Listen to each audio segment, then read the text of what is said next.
I think it's inevitable. Sooner or later, as a lawyer, you're going to encounter some very common objections.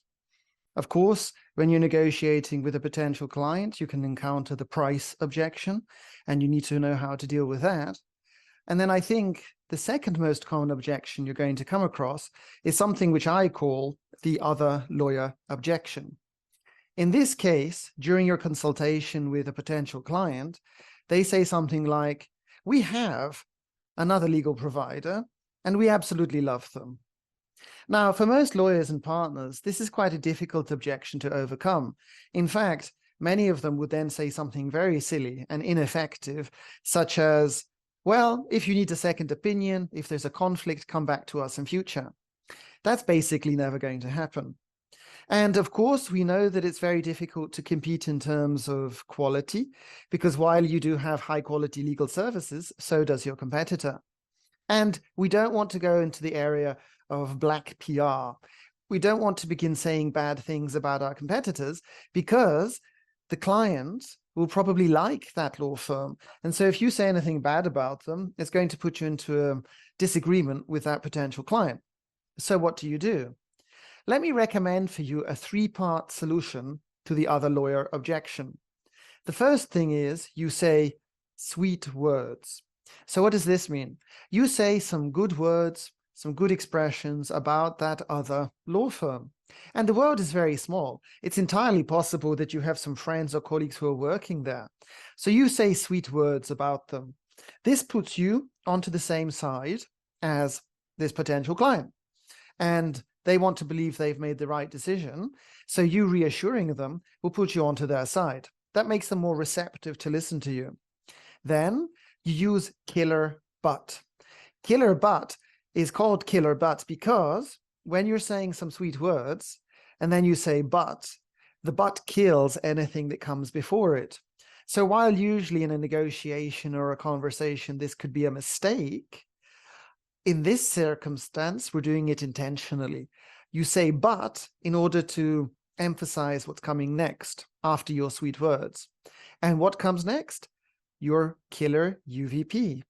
You need to have something interesting to offer.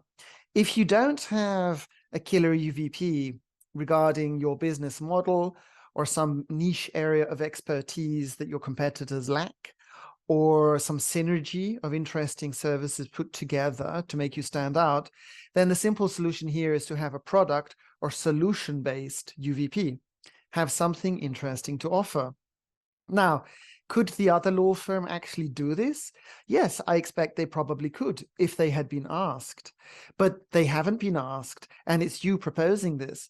And of course, when you're describing it to the potential client, you're not going to do a spoiler and put all of your cards on the table and decide in great detail how it's going to be done, but you will use teasers.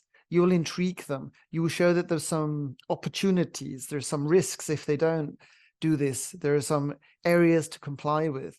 You just need to make it enough to get an interesting meeting with them.